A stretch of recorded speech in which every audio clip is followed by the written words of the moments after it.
was just chatting with a friend the other day, and they were like complaining about how kids are getting expensive, kids' birthday parties. I think that's something that I've put my foot down on, saying that I am not going to be spending that insane money that people are putting in for birthday parties every year. How important it is for couples to be talking about money, and what a sensitive topic it is. In fact, money is the second highest reason for divorces. I'm just imagining the look of horror on his face when he realizes these are not gold coins.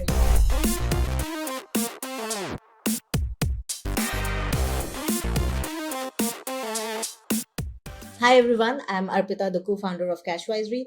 Welcome to the Cashvisory podcast. Today we have someone very interesting for you, Archana Verma. She has spent a decade in environment and impact sector. She is a mother to a 9-year-old and has spent 6 years living in Africa.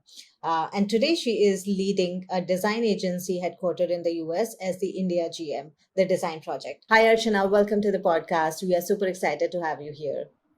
Thank you so much, Arpita. Likewise, thank you for giving us this opportunity, and I'm thrilled to be here chatting with you and looking forward to this conversation. Amazing. So let's get started with talking about you and what you do currently as the India GM for the TDP, and we would like to know a lot more about how this project came about. Sure. So TDP stands for the Design Project, and like you've rightly mentioned, I mean, we started off in the US, headquartered there with offices now in Argentina, Spain, and looking to expand into the India market. That's where I come into the picture, where I am looking at the go-to-market strategy, and along with our design lead, helping set up the design project here in India, and looking at the region in and around India as an interesting opportunity for the design project to expand its services here. So TDP has done some outstanding work with startups globally, right? So they've worked with some great pedigree of startups in North America, Europe, and across the globe. For example, Woven that they'd worked with got acquired by Slack, Brev by Nvidia. There was also Monte Carlo that raised Series D through Accel. So they've worked with some really interesting companies, and they've helped them take their products to the next level. They've helped them achieve the business growth that they were looking to do through the intervention of design. And we're really excited to be able to bring this design expertise to India, to the Indian market and around, and help the startups and help the ecosystem here get access to global standards of design. And we know that all of these companies are catering to the global market, so really excited to be able to bring these services to India to them. Amazing. So could you tell us a little more in terms of what went into this choice of choosing India as a region as compared to let's say MENA or any other region for when it comes to especially the startup space? Right. I mean, as we all know, right, India is on a trajectory of growth at the moment, and it's a great opportunity for anyone across the globe looking to expand into this market purely because of the market potential, also because of the design maturity of this market in terms of talent availability. And also, it stood out, like India stood out to our co founders who are based in the US because they saw this rising demand for design services here, and because these companies are looking to cater to the world, and they wanted to access high quality design services. So it made a lot of sense to them to come into this region, also because of the growth opportunities here, and given the awesome startup ecosystem that we have here, and the support system as well. Amazing. And in fact, I totally resonate with what India startup space is like, and I think having solutions such as design development, I think that's one of the best spaces to be in when it comes to the startup space in India, especially given that most of the startups are either tech driven or tech enabled. So I think that is an interesting juncture that we are seeing, and all the best for your new beginnings here. I would like to know a little more about your background and what shaped you to be where you are today. And were you always a design person? How did this all come about? Right. So, like I mentioned, right, I've spent a considerable amount of time in the impact sector, and I've always been interested in the intersection of design and impact, and always worked very closely with startups through my career. So, I truly believe that there is a huge potential in the growth of the business through the intervention of design, right? So, design can play a very crucial role in helping businesses grow. And now, through these design services, I'm pretty excited to see how the infusion of design is going to help these startups scale their businesses, grow their businesses. So yeah, that's Yeah. Definitely, that's right. And I mean, even at Cashvisory, since the time this idea was conceptualized, I think since then we have been hyper focused on bringing our solution in the most user friendly way to our end users. And I think design plays a huge role in making it easier for the end user to basically access any sort of service or solution that they need, right? And sometimes that's the winning factor for a solution that really makes it. I would just like to understand a little more on how this, like, your TDP works. Like, how can startups avail these services? If you could, give a little more detail for them. sure. I mean, depending on where the company is at the moment, right? I mean, right from the time that they're working on their MVP to the time that they've already figured out the product market fit and now looking to sort of scale, we can come in at any point. And we believe in being strategic design partners rather than just executing screens and, working on the overall aesthetics and just rehaul of the visuals. We believe a lot in actually looking at benchmarking where they are performing as a business, and then seeing how these changes that we bring about actually help the business grow, actually create that impact in their business growth as well, right? So whether if they're at the MVP stage, we provide a lot of support on you know helping them figure out the product market fit, talking to users, building products that users actually need, so focusing more on user centered design. And then of course, once they have figured out that their product works very well, they've got like a user base, and they have data around what's working, what's not working, we love to get in at that stage as well and see how we can sort of take them to the next level from there. So could be at any stage, and we would love to come in as strategic design partners, helping them sort of move to the next level. And I'm sure we have a sizable number of people in our audience who are startup founders, entrepreneurs, and they would find it beneficial. So please do check out the design project if you guys are working on, or aspiring to work on your own products. And even I think this is even applicable to product managers, right? Yeah, Not just entrepreneurs. So yeah, that's great. absolutely. Now that we have spoken a fair bit about your career, I would like to also, bring back the focus on something that's the theme of this month. We have just had International Women's Day, Mm. a few days ago, and just want to bring the spotlight again over here to women leaders. Although I honestly do not really like the term women leader or woman entrepreneur, because I would just like to be known as an entrepreneur. I would just like you to be known as a leader. But I think the reality is that we do not have enough of entrepreneurs, or enough leaders from our gender, as many as we would like to see, right? So it's really important to talk more about it, and to be able to be the voice, so that we are in that position where we can influence, if there are any, and if there are any women who are looking for inspiration, who are looking for guidance, or some sort of career path. And then if we could talk more about it, that'd be super helpful. So I would like to know more from you in terms of, what really influenced you, to, as a young woman, or even when you were starting out right after education, what really influenced you to choose your career path, or even to, be so sure that you do want to have a career all along, because today most women do have a career. Very few of them actually step back for other responsibilities. So there has to be this choice that needs to be made, and that choice usually comes with certain costs, which I think all of us have to pay that cost to choose something over the other. But I would like to know more from your own journey, how this panned out for you. So like I said, right, I mean, I started off my career working purely on mission driven sort of projects, more focused on work that would have an impact somewhere. And as I progressed in my career, I realized that there's definitely a lot of value I could add on the business side of things in the organizations that I was working with. I was always interested and inclined on, how we can, as an organization, grow beyond the region that we're focused on, and always was keen on, starting new chapters in different cities, etc. So I spent a little bit of time in Africa. At that point, I also got an opportunity to set country office back then, but I did not pick it, thinking that, I wasn't ready for it. And then when TDP came along, it was great, because, I felt like I was at the right place at the right time, and that I could sort of, transition into this next phase.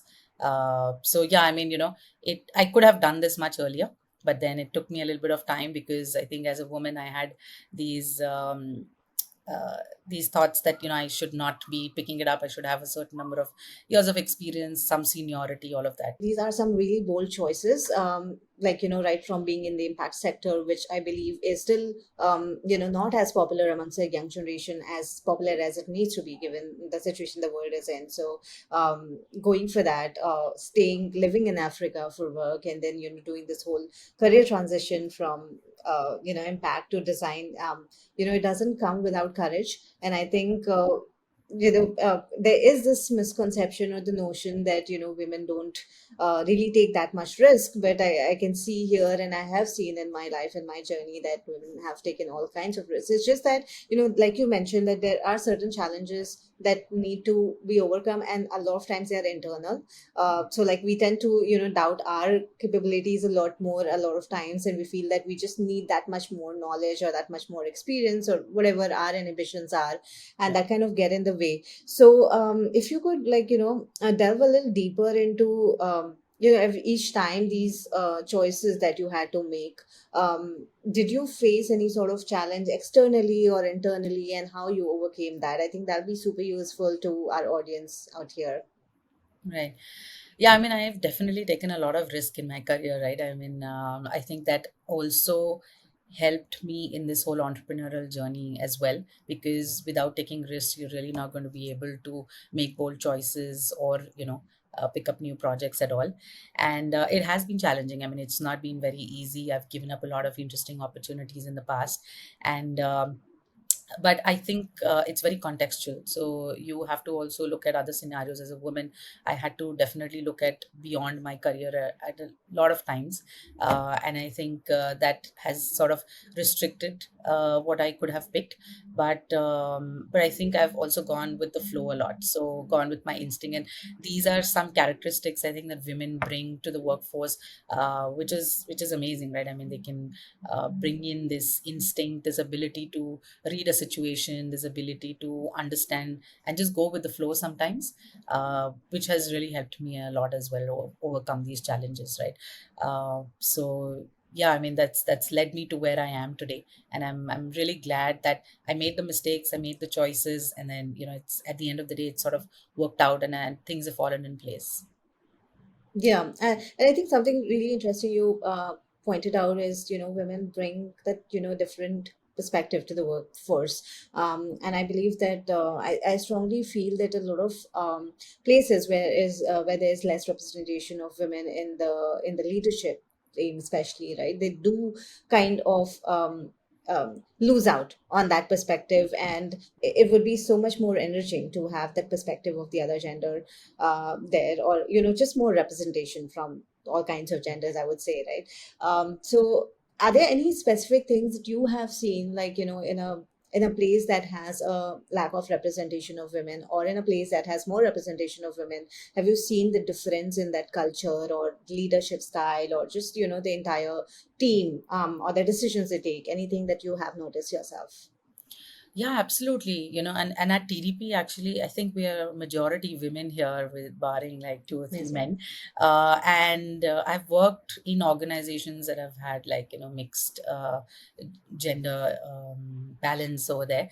And definitely, I feel like in an organization which has more women representation, and also more women representation, sorry, in leadership, they are definitely able to make more choices with empathy, right? So women are able to bring in the softer qualities of empathy, more collaboration than competition, more support for each other, so these are some things that sometimes we lack in, say, male dominated um, groups, right? So I'm not saying that they don't give you an opportunity, but sometimes these are some unconscious biases or decisions that you end up Yeah, making. And I which feel still like, exist in a which way. exists for sure, right? I mean, so the women, even though they're more emotional, they bring the softer side of things. I feel like that's very important in today's world, where we're talking about inclusivity and diversity, where we want to bring in people from all parts of the world, different genders together. And I feel like having the women representation who are pretty good, at reading people, at reading the room, at Yeah. understanding, how decisions are made, bringing in that softer side of things is quite crucial. So Yeah. And I think that that's been very evolutionary to us, right? So yeah, something that, men kind of have, not built through evolution just because of, how gendered the roles were in society. And I think, when you say we have like this more emotional aspect, I would just want to clarify for the audience that doesn't mean only women are yeah, emotional, right? I think of course, both men and women have their own set of emotions, but when it comes to that nurturing side, it's again something evolutionary that we tend to like have, or things like reading the room or reading the yeah, person, reading behavior, and that's something that we have built up, and we can definitely capitalize on that much better. But when it comes to men, they're as emotional. I've seen, yeah, when it comes to yes, disappointing or upsetting situations, yeah, both genders have shown emotion in their own way. Both genders have to deal with the same ups and downs and the highs and lows, and their way of coping could be different. But at the end of the day, that's the difference that you want to bring to the table, right? So that it's a yeah, more balanced workforce. And also because and it's not just, I think, the personality, it's also the life that women have led, mm, the kind of journey that they have seen their own mothers going through, or their parents going through. I think those experiences come with them, yeah, and they kind of are able to give a more, for example, just better flexibility to mm, the workforce, and it will apply across both genders. It won't be limited yeah, to women, just because they understand the family responsibilities that they have seen happening over the years, right? And on the other hand, in like past generations, when men did not have that much of involvement in mm, family roles, they would not be aware of that, and for no fault of theirs, right? So I think that's definitely something that we should be looking forward to, having more women in yeah, every stage of the corporate ladder. yeah, Okay, so since we are talking so much about women and career, I would just want to know your perspective on why do you think more and more women are choosing to be, to have a career over, taking either, long career breaks until it used to be so when, children grew up and they kind of went to college, that's when like women will tend to like, pick up the careers again. But now we are seeing that career break also shrinking as mm, little as few months after giving birth, and women are back to the mm, workforce, and being, in fact, I've seen so many of my friends being promoted in that during their pregnancy or after their childbirth, and they have taken more and more responsibility. So it's not like we have become superwomen. It's we are still human, the same people. But what do you think has caused this shift for women today? right. I think definitely the focus on educating women, right? I mean, in the last generation and the generation before that, there was a lot of focus on getting girls to schools, getting them educated. All of us, you and me included, were given access to the best education. We were given the freedom to pick a career, to pick any opportunity that we wanted to, right? So we actually were a pretty lucky generation in that sense. And also, in some sense, we end up doing maybe much more than what the previous generation did, where they worked from 9 to 5, and at 5 they actually got home and were able to give that time to the family, which we can't these days, because of the flexibility in workplaces. But nevertheless, I mean, we have had more people working because they are educated. We've had more women in the workforce because they're getting more opportunities to study, to go abroad, to pursue higher education, etc. And there's a lot of value in that. There's a lot of value in bringing women to workforce. But like you said, there are equal number of women, or maybe less these days, who choose to step out. And it's not because they don't want to pursue. I think once you have been exposed to education, once you've been exposed to intellectual stimulation, it's really hard to go back and sit at home and not do anything, right? So even if they are sitting at home, they are constantly looking for opportunities to either Yeah. learn, upskill themselves, or pick up small things, something that they're good at. They start like a small business, they become mini entrepreneurs in some sense, and they're trying to find that purpose. So they don't necessarily Right. have to have a 9 to 5 job or a corporate job, but I think all women who have been lucky enough to be educated, to be exposed to like a workforce, and get into the workforce, get some work experience, find it very hard to not do anything. And when you have a career break, I mean, I, including myself, took a career break when my once my son was born for a couple of years, and I chose to take that break at that point, right? Because I wanted to focus on him. And I know it's very hard to do this. I don't know how some women are able to take that break only for a few months and go back. But I needed a little longer with him. I wanted to be there. I had certain ideologies of my own, and I wanted to spend more time with him, right? But like you said, women are getting recognized at work. I don't think I've ever been discriminated. Maybe I've just been one of those lucky few. But the men have been very supportive. Teams have been amazing at providing that support to new mothers, to pregnant women, and just generally being there. So we're definitely seeing that shift, but we still have some way to go, right? I Yeah. mean, there is that discrimination still exists. There are still some biases.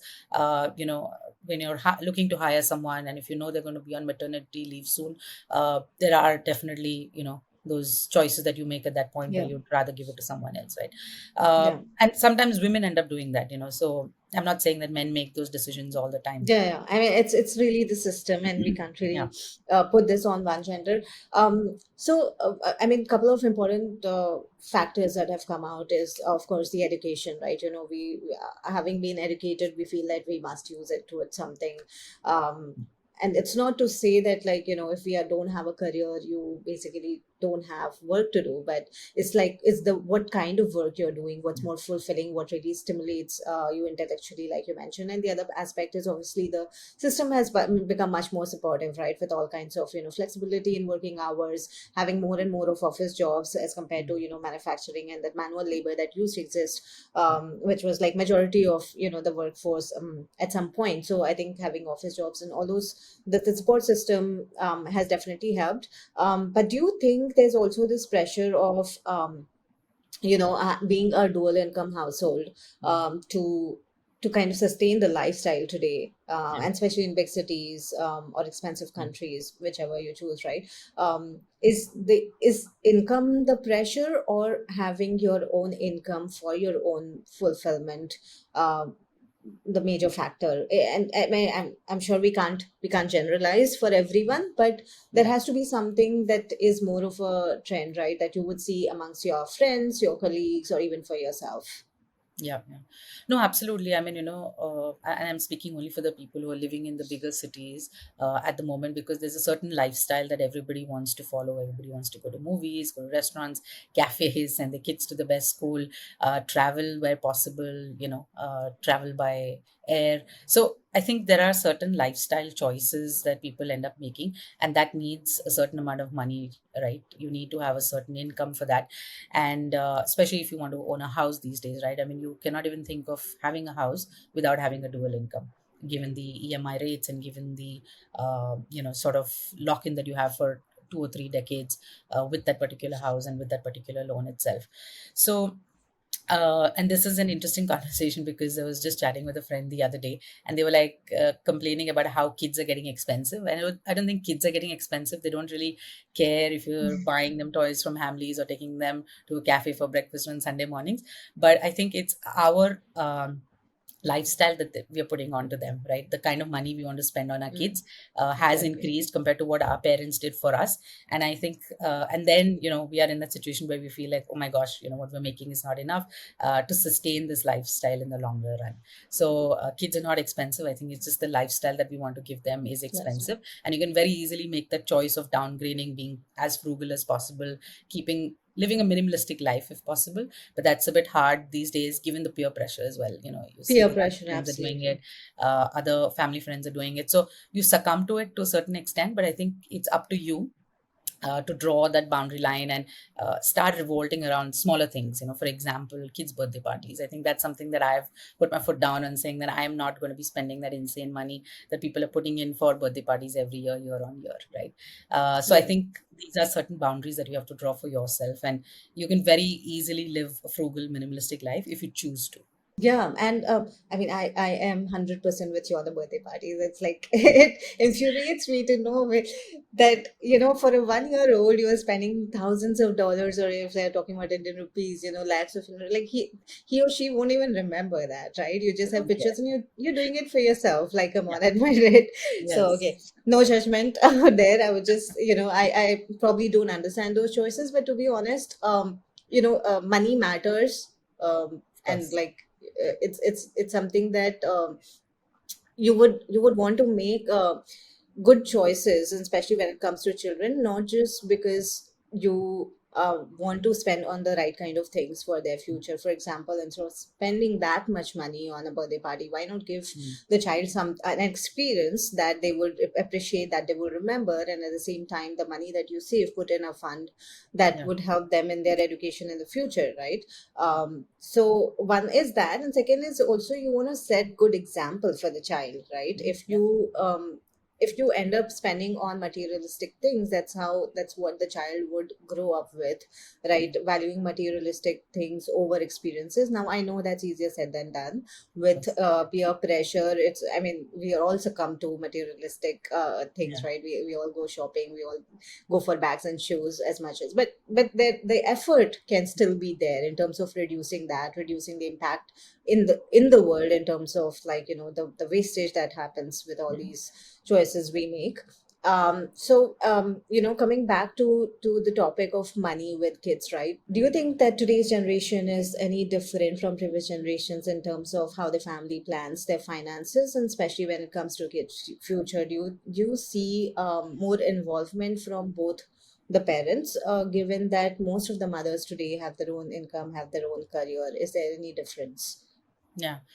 No, great question. I mean, definitely something that, I mean, one of the parents cannot make the decision for the kid's future because education these days is expensive. And again, in that, you can make smart choices. You don't necessarily have to pick the most expensive, I'm nothing against IB education, but you don't have to pick the most expensive board to send them into. And I think parents, both the mother and the father, and have to sit down and figure out how much money they want to allocate for education, because there is not just not undergrad, but the nursery and the kindergarten and all of that. Then you have the actual school, then you have college, and then you have masters, right? And that entire journey is getting more and more expensive compared to the previous generation. I mean, when we were in school, even the best schools weren't charging as much as what a normal school would charge these days, right? So I would say education has gotten expensive, and there's definitely much more planning that's needed, financial planning for education. Plus, that's not the only thing you want to be spending for your kids, right? I mean, like you said, you want to be uh, traveling with them, you want to be sharing certain experiences, and for that you need to set some money aside. If they want to pursue a sport, if they want to do extracurricular activities, I mean, there are multiple facets of your life that you need to plan for. And kids these days are becoming expensive in that sense compared to the previous generation. But of course, I mean, if you have a dual income, it's much more manageable, and I think it's just about making the right choices. Right. And so when, like you mentioned that, now it can't be just one out of the two parents making those decisions. Where do you see your own family in this aspect? You have like equal participation from both your husband and yourself when it comes to planning for the child, or even planning your finances jointly as a couple or as a family altogether. Right. No, absolutely. And I think you cannot call the shots by yourself these days. It works like a partnership. I mean, honestly, marriage has become more than an emotional relationship. And I think just like, you start a partnership company with some capital and some equity and skills and all of that. I think marriage is also slowly turning into that, because as a unit, you need to be making much more decisions together rather than one person calling the shot. And I think personally for us as well, I mean, we are quite involved in figuring out which school we want to send him to, how much we want to be spending on that, what extracurriculars activities we want to participate in. where we want to travel, etc., etc., right? So this definitely has to be a joint decision. And something interesting that I came across a couple of years ago was Ramit Sethi's How to Get Rich series on Netflix. And that's the first time I actually heard about how important it is for couples to be talking about money, and what a sensitive topic it is. In fact, money is the second highest reason for divorces, right? For a partnership not working out in terms of relationship. So money plays an important factor for a couple, for a family unit. Talking transparently about money is really crucial. It's important to understand who's bringing what. A single person should not be feeling the pressure. And I think, yeah, it's a joint effort, and it can be very easily done. But I think it's a little uncomfortable to talk about money, because it's not a business. You're not a partner. It's a emotional relationship. So it takes a little bit of a mind shift change, and I think we'll get there with the next generation. But very important for couples to talk about money, and for the family unit to be planning together as a family unit. Yeah, and that means that women need to step up a bit more compared to what the previous generation had done. I think women's relationship with money has always been there, because I have personally seen my mother taking charge of like all the expenses related to us, because dad was focused on his career and bringing in the income, so called, and mom was kind of focused on managing that, right? So whether people invested in the past or not, or whether the big investment decisions involve women or not, but women always kind of manage household expenses. So it's not that they didn't know about money or they were not good with money.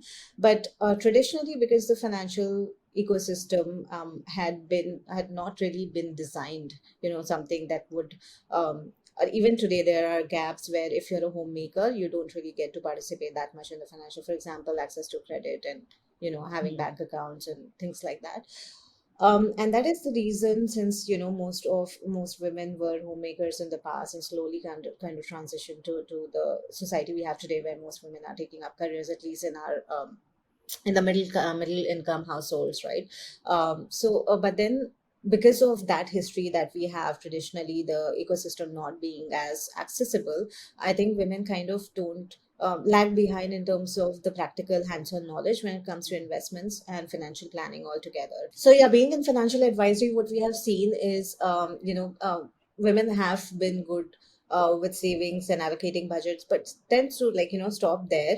And there's still a lot of inertia in taking that next step into investing and really growing their wealth and planning for the future of the family from the investments point of view, wealth building point of view. And that is one thing at Cashvisory we are trying to solve. And we have tried our best to make the interface as user friendly as easy for everyone without any financial knowledge or background to use.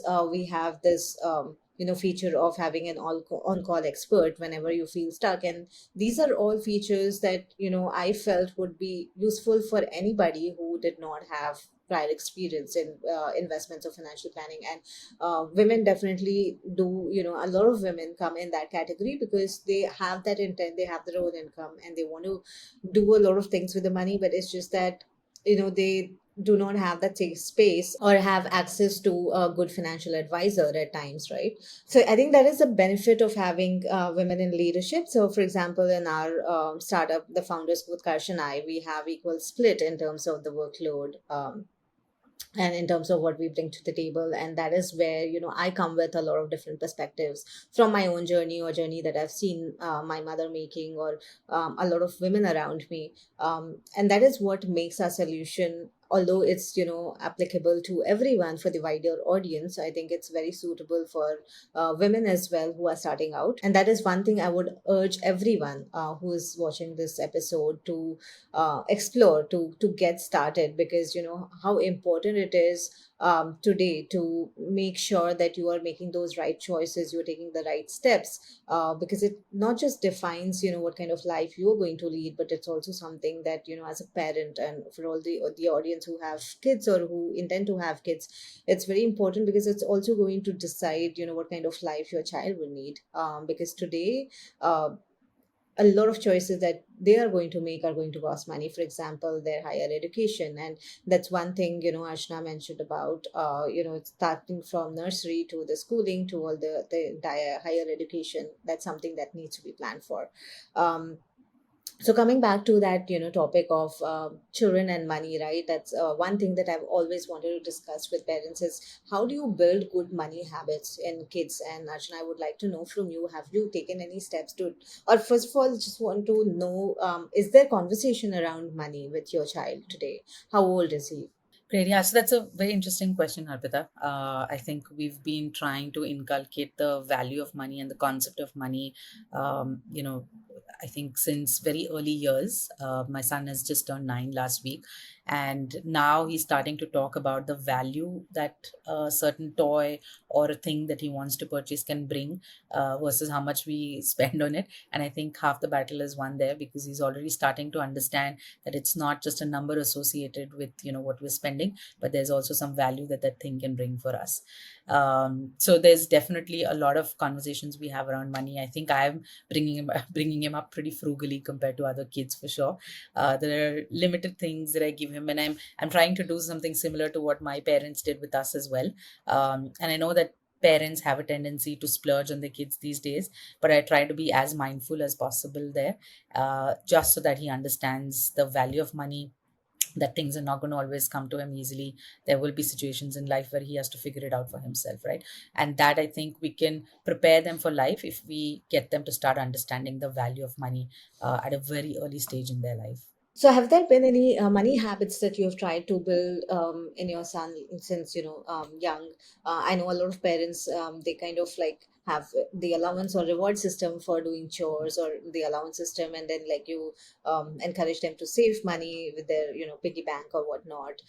There are interesting things that people have done. So some of those tips would be really helpful for the mothers and fathers out there.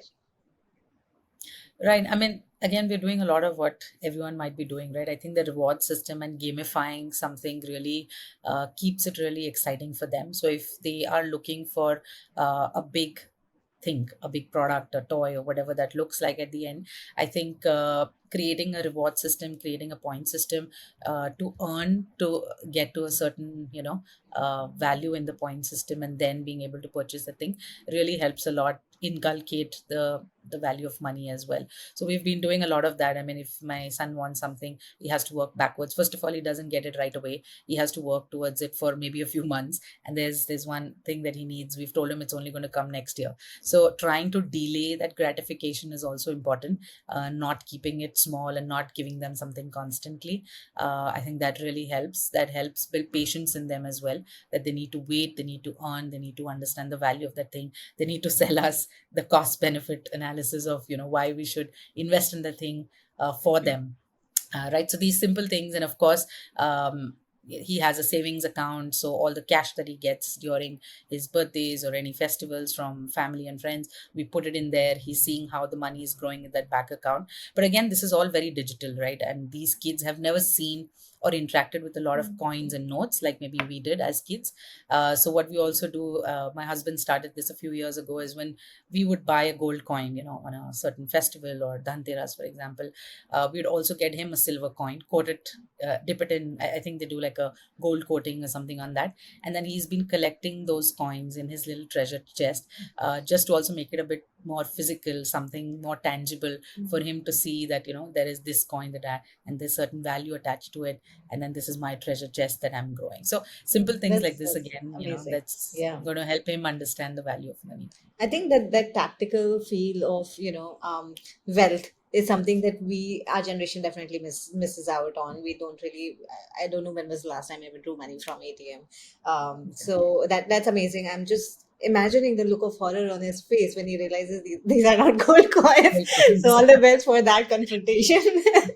I hope that their the bank account would be sizable enough to give them some Yeah. consolation. But okay, I think at that interesting and fun juncture, we will wrap up. What we have discussed today. It's been amazing to speak with you, your experiences, and there's so much that our audience has learned, not just about having the career that you have made for yourself, but even things like finances, how couples should manage their finances, how parents should build good habits in their kids, how you should as a parent have equal participation with your partner in upbringing of a child, in financial planning of the child's future. So I think these are very important topics that we love to discuss. I really want to continue this conversation, but unfortunately we have to wrap this up. But thank you so much for being here today, and thank you so much for sharing the wealth of knowledge and experience that you have. And I'm sure our audience has learned so much. And for our audience, if you would like to discuss your personal finances with Akash or me, you could always go to our website and book a consultation with us. Thank you so much. Thank you, Thank you. Archana. Thank you so much. Likewise. Thank you. Thank you. Please like, share, and subscribe with your friends. And see you soon.